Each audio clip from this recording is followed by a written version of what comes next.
So, let that sink in for a minute. The most widely used IAM solution globally and an offering having that much access. But if you don't see a lot of actors being arrested, it becomes a very limited impact. Yes, you may see servers. Yes, you may seize data, but the individuals behind this are still out there and able to reconstitute themselves.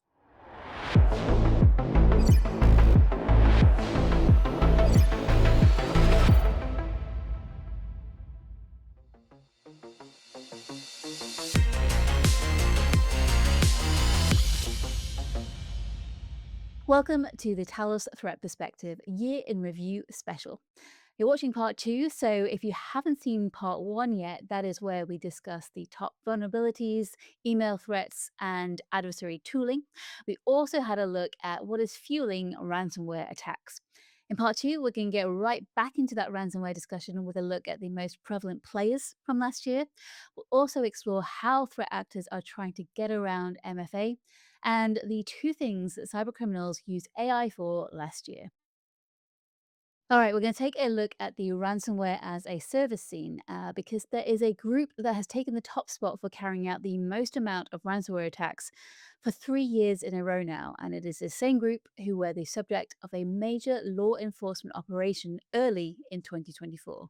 And that's Lockbit. I mean, takedowns and law enforcement operations are incredibly important. They're very important aspects to ways that we mitigate this type of damage. But if you don't see a lot of actors being arrested, it becomes a very limited impact, right? Because yes, you may see servers, yes, you may seize data, but the individuals behind this are still out there and able to reconstitute themselves. But you have to keep in mind a lot of the success of ransomware groups is built on the shoulders of the affiliates who work for them because they're the ones that are getting into the networks, deploying the ransomware, getting the data out.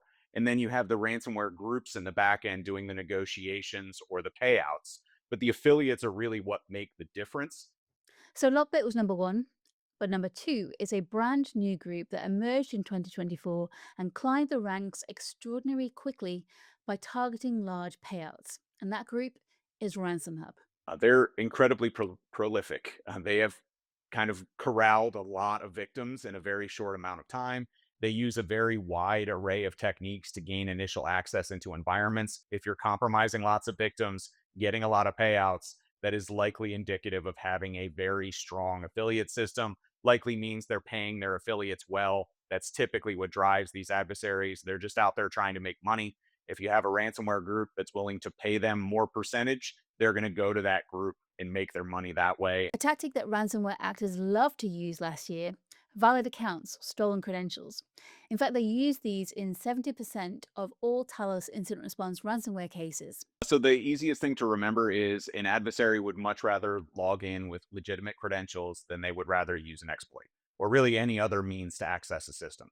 By logging in with valid credentials, they're going to be around for a lot longer. They're going to operate with much more impunity, and they're a lot more likely to accomplish their goals.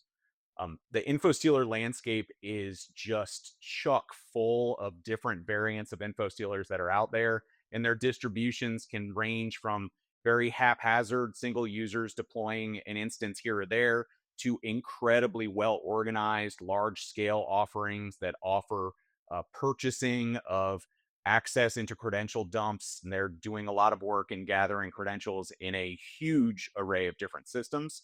And that's one of the areas that we're really starting to see more action. Organizations have data everywhere.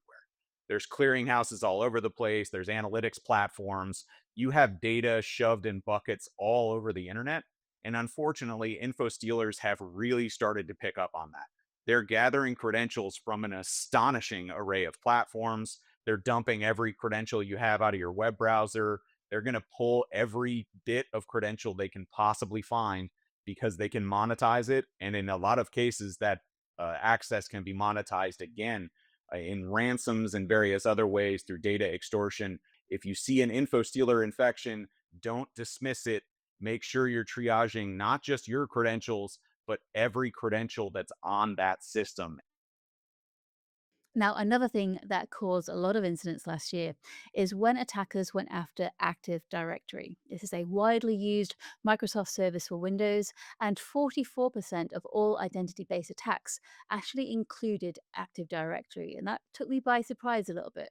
Yeah, and maybe it surprised you because it's one of those terms we hear a lot, but perhaps folks don't really understand, the full extent of what what its value is, and it holds just so much critical information for an organization's users. So usernames, passwords, access permissions, and so it really makes it a gold mine for adversaries. And if an adversary gains access to an organization's Active Directory, it can really help kickstart that entire operation. So with that access, they can extract local passwords from the Active Directory database, and then from there, they could use that to do a range of malicious activities, such as escalating privileges, creating new accounts with administrator privileges, moving laterally, accessing system backups, etc. And moreover, Active Directory is so widely used. In fact, there was a recent report from the U.S. government that said Active Directory is the most widely used authentication and authorization solution in enterprise IT networks globally. So, let that sink in for a minute. The most widely used IAM solution globally, and a an offering having that much access. So I think those two things combined is what has really made it a focal point of adversaries' operations. We have a step by step case study of an Active Directory attack in the report, and that goes through all of the different methods that attackers use. Now, one of the things that the security industry talks about a lot is just how much multi factor authentication can play a vital role in stopping attacks. And it's true. But attackers know this too, and they'll try lots of different ways to try and get around it. So this is no surprise that we see a variety of ways in which this plays out. From working with Cisco Duo data, identity and access management, so IAM applications were most frequently targeted in MFA attacks. So these applications, combined with network security, authentication and networking, and remote access applications, accounted for more than 50% of incidents where attackers targeted MFA deployments. In attacks on MFA, attackers are probing for organizations lacking MFA or with MFA incorrectly configured. So, password spraying attacks, in which an adversary tries common passwords to access many accounts, was the most frequent type of threat we observed against MFA protected applications. Um, Push spray was the second most common attack type. This technique, also known as MFA bombing or MFA fatigue, goes beyond the simple password guessing approach. Threat actors will flood a victim's device with MFA push notifications, prompting them to confirm or accept the login request in hopes that the victim will eventually relent and unwittingly grant the adversary access. The MFA section of the report has some great security best practices for any MFA deployments. So, things like making sure it's enabled on all VPN devices, adding additional security measures such as challenge response authentications, and also monitoring for new device registrations. Last but not least, AI based threats. Now, have threat actors been using AI to develop some kind of super malware to thwart even the most secure of environments? Not so much. So I actually think that they're using AI much like the rest of us are using AI. It's in a goal to make themselves more efficient or slightly better at what they do. They use it to write lures, they use it to help them with coding, they use it to help them understand a complex topic or something. AI is not going to create a like elite hacker on its own, but what it is going to do is it's going to help someone with some skills become drastically better than they would have otherwise. So, what does this mean for the year ahead, and how will threat actors use AI to ramp up their malicious activities in 2025?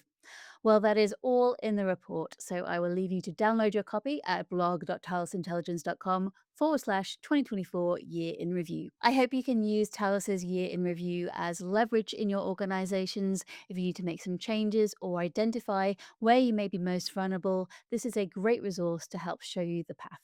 Thank you for watching and take care.